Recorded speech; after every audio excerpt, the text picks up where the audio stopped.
Suara Kebenaran pada Rabu 28 Mei 2025 berjudul Legalitas. Jangan berpikir bahwa keberadaan kita sebagai anak-anak Allah itu hanya status karena pengakuan Allah Bapa. Kalau kita jadi anak-anak Allah, itu bukan sekadar status, tetapi karena karakter kita adalah karakter anak Allah. Keberadaan kita secara mental, spiritual seperti Bapa. Kalau belum, bagaimana? Kalau belum, kita harus sekolah terus. Dan Tuhan memberi kita waktu. Itulah sebabnya di dalam Yohanes 1 ayat 10 dan 11 dikatakan, ia datang kepada milik kepunyaannya. Tetapi orang-orang kepunyaannya itu tidak menerimanya. Banyak orang yang tidak menerimanya. Tetapi semua orang yang menerimanya diberinya kuasa supaya menjadi anak-anaknya, yaitu mereka yang percaya dalam namanya. Kata kuasa dalam bahasa Yunani ada dua kata. Yang pertama adalah dunamis dan yang kedua adalah exousia. Kalau dunamis artinya sesuatu yang menggerakkan. Tuhan Yesus berkata, kamu akan menerima kuasa kalau Roh Kudus turun ke atas kamu. Jadi sebenarnya keliru kalau kita dorong-dorong orang untuk melayani Tuhan. Nanti hasilnya salah, hasilnya buruk. Sebab kalau seseorang bertumbuh dalam kedewasaan rohani, dia berjalan dengan Roh Kudus, maka Roh Kudus akan menggerakkan dia menjadi saksi. Tidak usah diminta untuk melayani atau memberi persembahan. Pasti mereka akan tergerak sendiri. Hanya kadang-kadang kita kurang sabar. Kalau firman terus diberitakan, orang akan punya pengertian. Lalu tiap hari ia berjalan dengan Tuhan. Maka tidak perlu kita minta untuk melayani. Sedangkan exousia artinya right, atau hak, atau privilege, atau hak istimewa. Kita pasti mengerti bahwa tidak mungkin ada hak tanpa kewajiban. Alkitab itu hebat sekali. Tuhan tidak menghendaki kita miskin, tapi kita tidak bisa kaya mendadak atau secara otomatis atau dengan sendirinya. Allah sediakan semua fasilitas untuk hidup. Tapi kita harus bekerja keras dan rajin.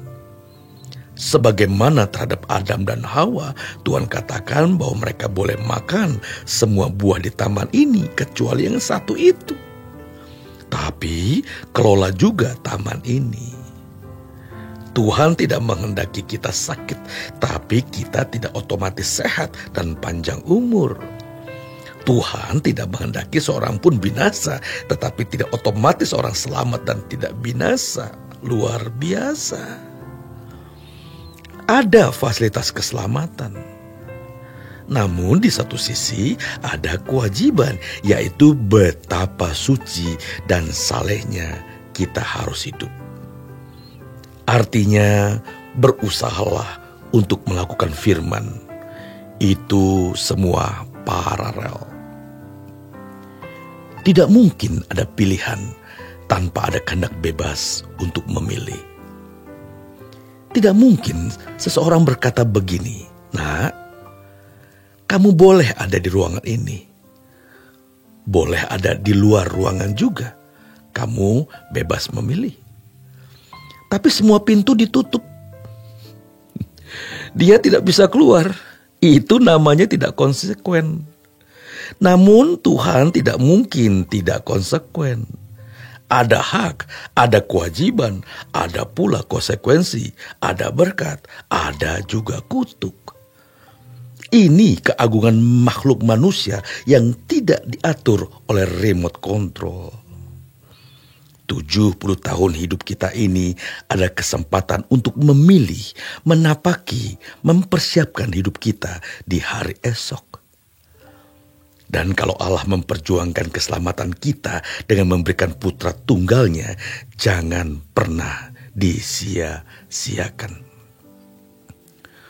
Namun dikesankan oleh pihak gereja dan pemberita-pemberita firman bahwa seakan-akan dengan menjadi orang Kristen secara otomatis sudah menjadi anak-anak Allah. Sehingga mereka sudah cukup puas dengan keberadaannya sebagai orang Kristen dan memiliki ketenangan yang sebenarnya semu belaka. Sehingga penekanan kegiatan Kristennya hanya kebaktian liturgi atau memanfaatkan Tuhan untuk membangun firdaus di bumi. Padahal kita tidak boleh punya dua firdaus. Harus salah satu, di bumi ini atau di langit baru, bumi baru. Surat Ibrani 12 ayat 7-10. Jika kamu harus menanggung ganjaran, Allah memperlakukan kamu seperti anak. Di manakah terdapat anak yang tidak dihajar oleh ayahnya?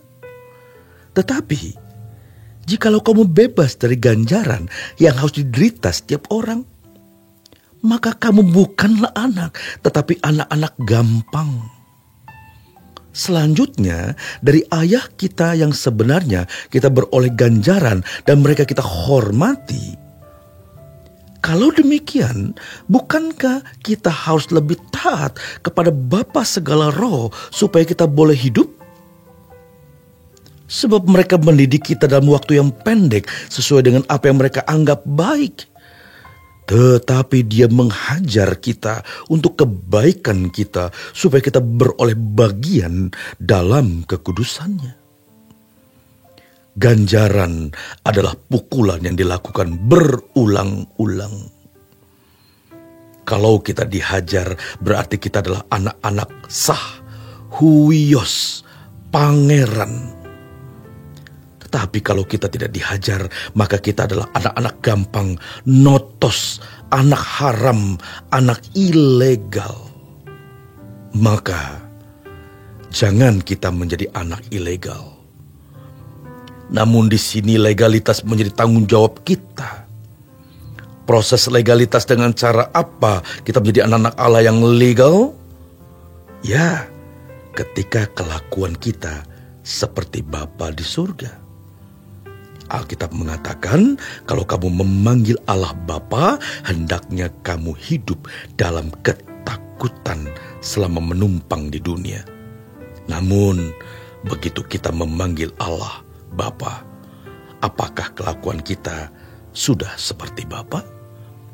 Selamat berjuang, saudaraku. Tuhan Yesus memberkati.